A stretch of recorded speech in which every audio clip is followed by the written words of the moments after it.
Welcome to Moments with Marianne. This is your host, Marianne Pastana, and I am so excited to be celebrating 10 years of meaningful conversations with you.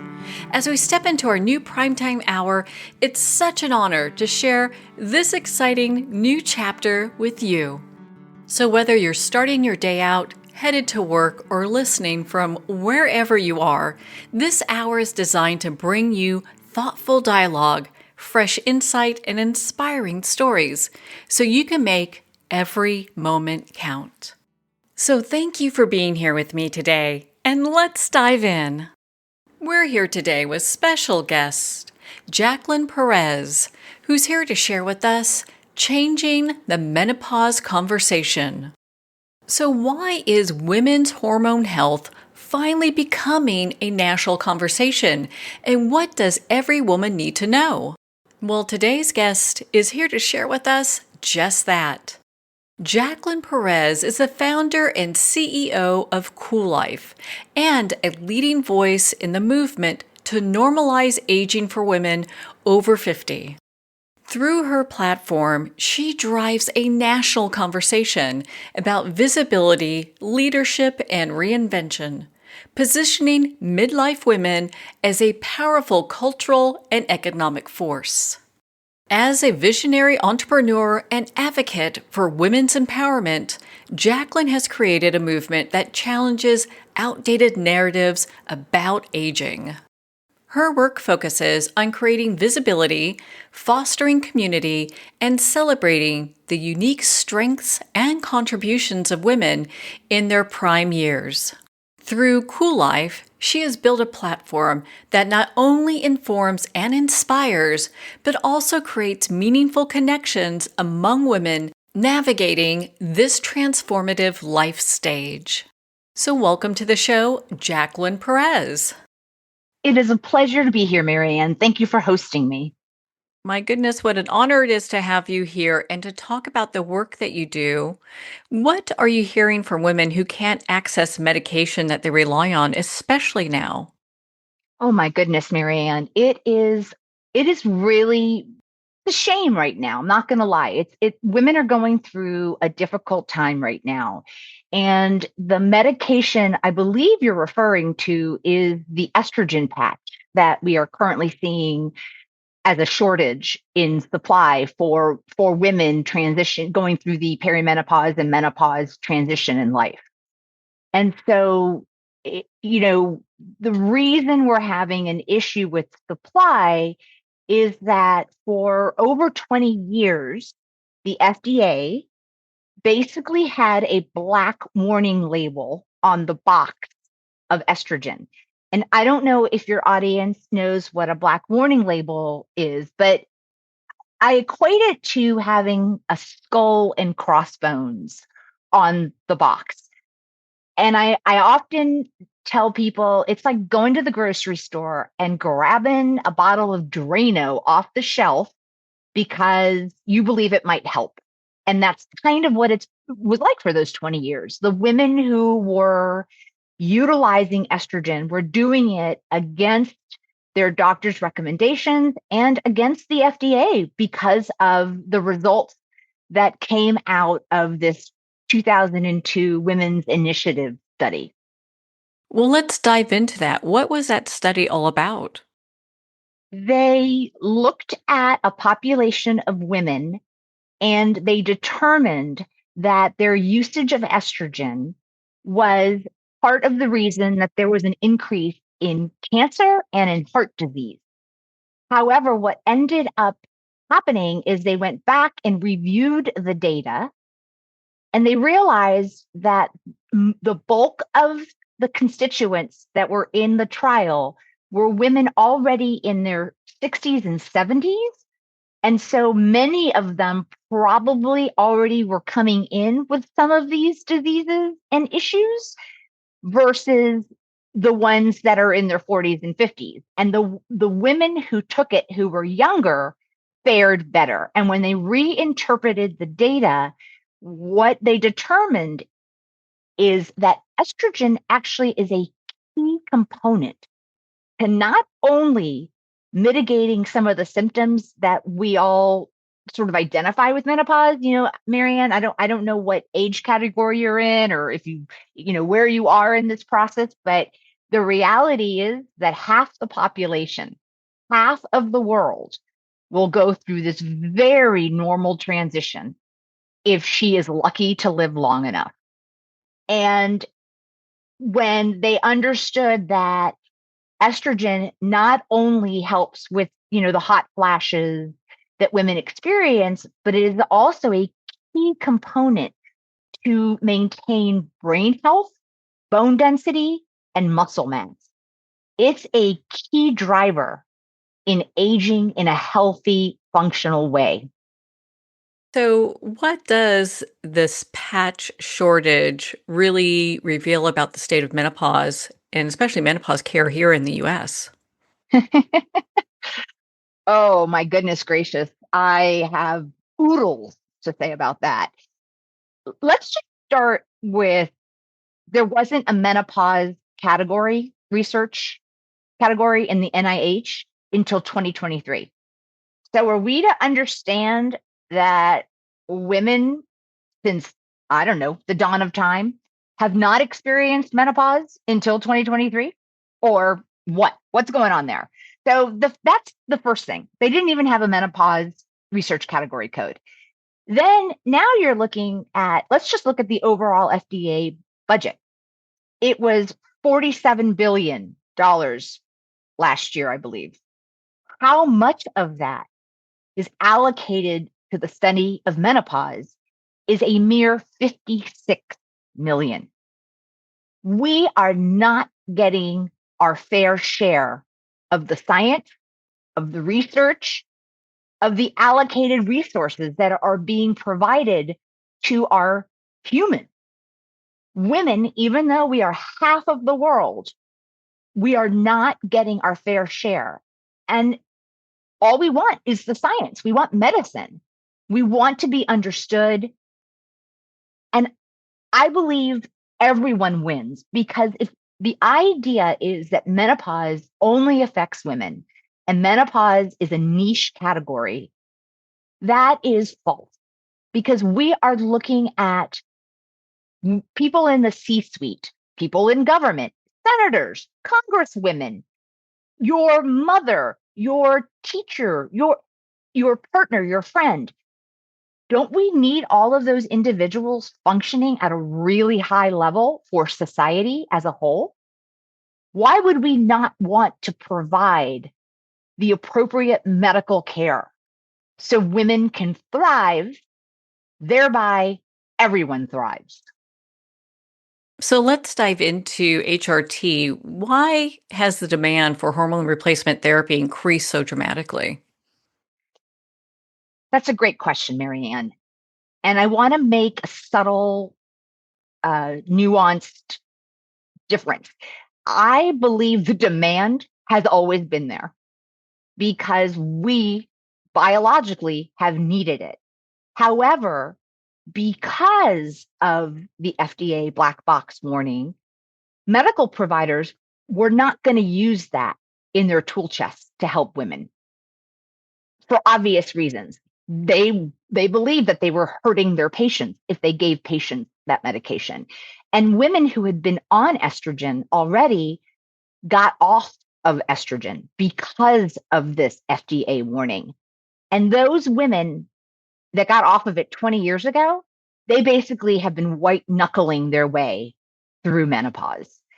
And I gotta tell you, I don't think those women are angry enough because of basically neglect. And that is why I believe the demand is so much higher now because we have determined it's a safe, reliable choice. It helps with the symptoms and it does much more from a health perspective to maintain a healthy body. And of course, women are going to be like, yes, please sign me up for that. And so the demand has surged, but the supply chain hasn't kept up. So, why do so many women feel dismissed when they raise concerns about menopause and hormone therapy with their doctors? Oh, that is a great question as well, Marianne. And honestly, I've got to give the medical profession a little bit of a pass. In some ways, it's not their fault. They were not trained. Historically, medical school spent very little time on the actual medicine of women perimenopausal and menopausal. And it's called geriatric medicine. And I hate that word, but that's what it is. They haven't been trained. They didn't know what they didn't know. And so the woman, the doctor you're going to get answers from doesn't have them for you. So what do? The doctor tries to find a solution to your problem, to your symptom with the toolbox they already have, which is why I personally, Marianne, I had to use 5 different providers before I found one who literally could talk to me about what was really happening.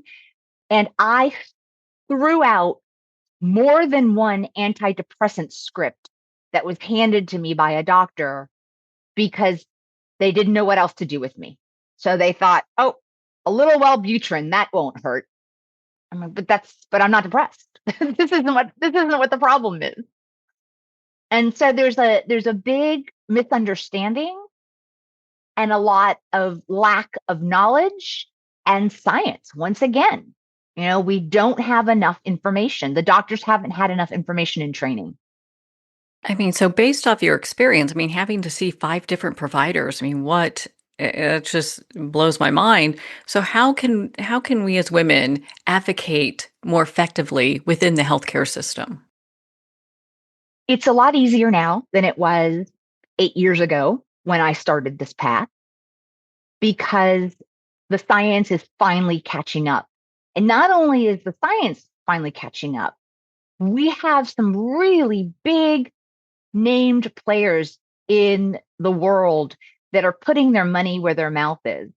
Melinda French Gates just donated $215 million to women's health, and 10 million of it is signaled out specifically for the Menopause Society.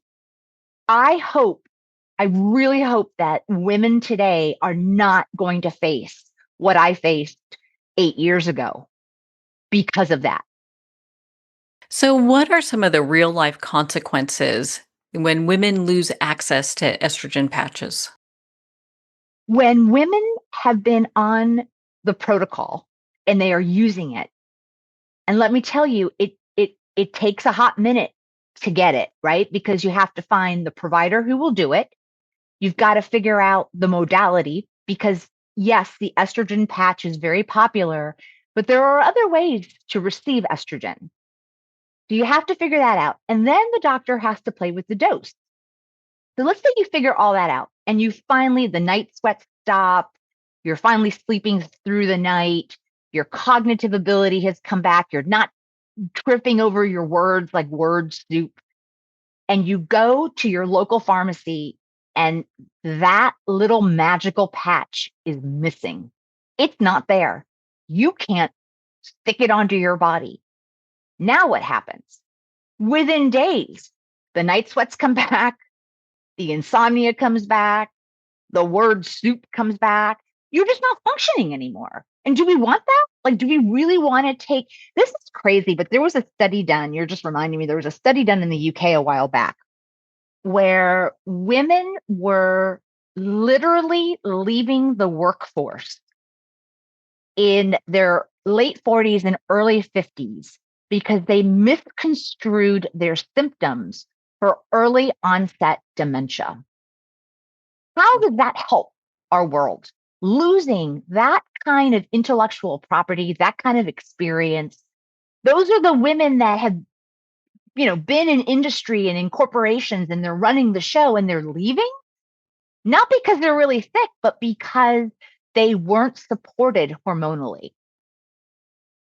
That's That's just a scary thought, appalling. I right? can't Oh my God. I mean, it's appalling to me that that is what's happening instead of addressing the root issue. Oh, yes. But we know that this is an issue with kind of Western medicine anyway, right? We like to address the symptoms rather than the root cause in a lot of ways. And here, this we weren't even addressing the symptoms, though, Marianne, right? We weren't even attacking those. And so, yes, it is appalling. I don't know what else to say. All I know is that we need this to change.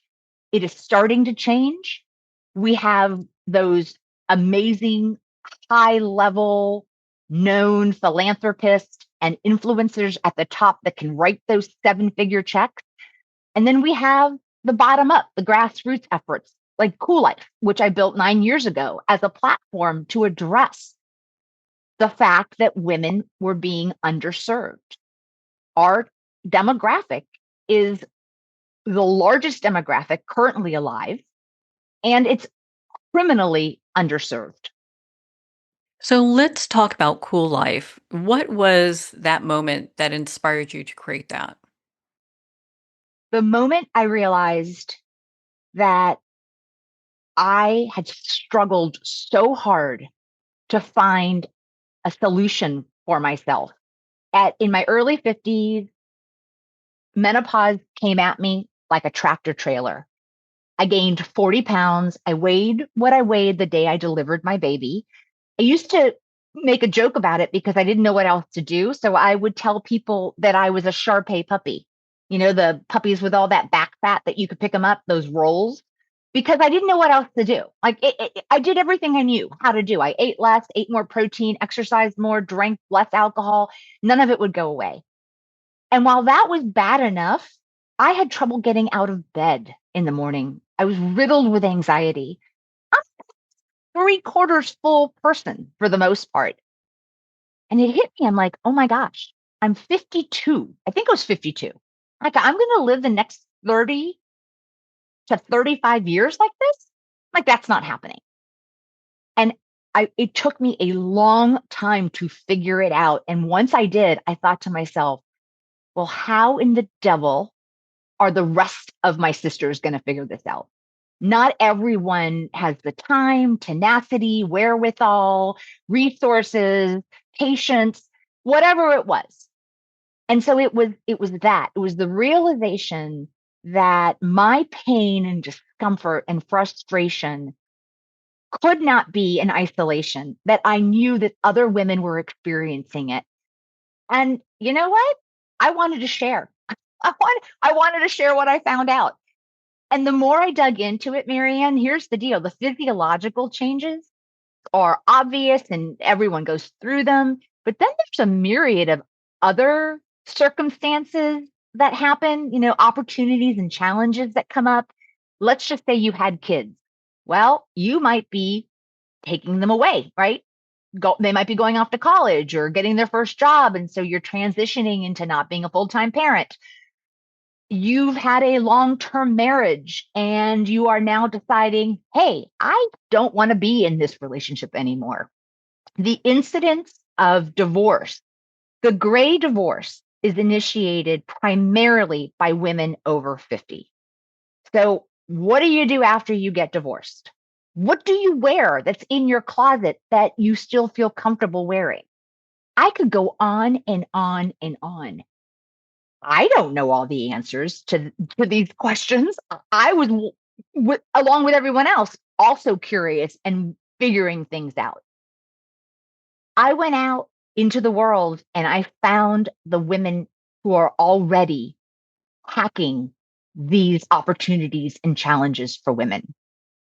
And I asked them, I said, hey, are you willing to share your wisdom and expertise on a digital platform that I want to build? I want to build this repository where everything on there is dedicated and relevant to women 45 to about 75. What do you think? Do you think that's a good idea? And almost every single one of them, Marianne, said, yes, sign me up. And I had nothing to offer. You know what I mean? It's not like I could pay them. It's not like my platform was built by some with venture capital money. No, I built the first platform. And if you're asking, oh, are you a web developer? No, ma'am, I'm not a web developer. But there's very little you can't achieve with YouTube and buckets of tears. This was pre AI. Now AI would take care of it. But back then it was a little harder.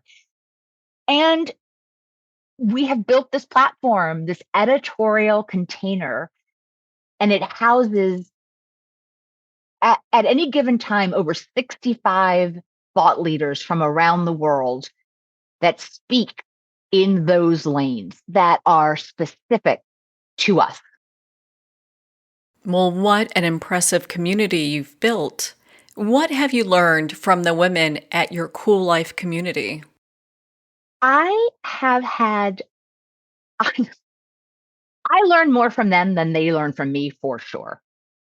Very, very grateful because as I have edited and copyrighted my entire platform, and I've been the editor in chief now of this digital media platform, reading all of the expert advice that I'm providing to the world because it has to go through my filter first. Holy cow, have I learned things. I now know how to hide my menopausal belly with the right belt, and I know, how to hydrate. There's so many things that I know because I have had access to the expert wisdom from all of these women that are serving their audiences. Well, we are not going away. There are over 50 million women in menopause in the United States right now, and that number is growing exponentially. We are also the most educated, healthiest, and wealthiest of all the cohorts currently alive. Women are becoming discerning about who they buy from and why. I believe we are positioned to really impact the way brands redefine their over 50 category or their older people category. I really believe that we need to stop lumping all women over 45 or 50 into one big fat category because it really, women have different lifestyles within that framework. There are the women who are in that category who have chosen to be the stay-at-home grandmother, to pick up their child, to bake the brownies, and that is normal and needs to be supported. But there are also women in this category who are rapidly starting new businesses because they have the time, the wherewithal, the experience, and they're interested in leaving a bigger legacy than originally they thought. And now they're getting in it, rolling up their sleeves. More new businesses are started by women over 50 than any other category right now. It's crazy, the proliferation. And so do you market and brand the same way to both of those women just because of their age? No, that's ridiculous. And I'm hoping that the world is going to figure that out. And I'll let you know, the brands that figure that out soon, they're going to be the winners because they're the ones that are going to get the lifetime value from midlife women and beyond. So, what type of resources will we find available at KuelLife? KuelLife has articles written by thought leaders and experts in all of the areas that affect us. And so if you're curious about what's in your closet, we talk about fashion. If you're curious about what's happening, to your skin, we talk about skincare. If you are having a hard time with your adult child, because holy cow, I thought parenting a little kid was hard. Parenting a 20 something beats the pants off of ever having parented my son when he lived at home. And so we talk about that too. We have coaches that help parents parent adult children because that's a completely different viewfinder. So anything that's if it's happening to you, if it's an opportunity or a challenge and you're in that age category, hop on over to that site and just search, put it in the search title and see what happens. Because what's great about it is you can read the article. And then if you think you need more help or you want additional resources, we have an entire directory of thought leaders that are available. You can reach right out to them. That is such just an impactful place for women to be and to be a part of. Where can they go to be part of your community? Where's the place that we go? It's a website. Just type in KuelLife, and I spell it kind of cattywampus. It is spelled with a K, and it's KUEL life. But I did find the word cool, KUEL, in the Urban Dictionary as a synonym for cool, the regular one. And my premise is, why should we stop having a cool life just because we're a certain age? I think that's malarkey. I plan on living my cool life till the end. I think that's great advice for all of us. Well, Jacqueline, thank you so much for taking the time to be on the show with us here today. My pleasure, Marianne. Thank you again for hosting me. This was so much fun. And how we change the world from our side is one conversation at a time. Well, thank you, Jacqueline Perez. It's been such an honor to spend this time with you and to talk about your work at KuelLife. Make sure to visit her website at KuelLife.com. That's spelled KUEL life.com to be part of her community and learn more about perimenopause, menopause, and join the conversation for women's empowerment. Well, we're at the end of our time today. I'd like to thank everyone for tuning in. You're listening to Moments with Marianne, where we make every moment count.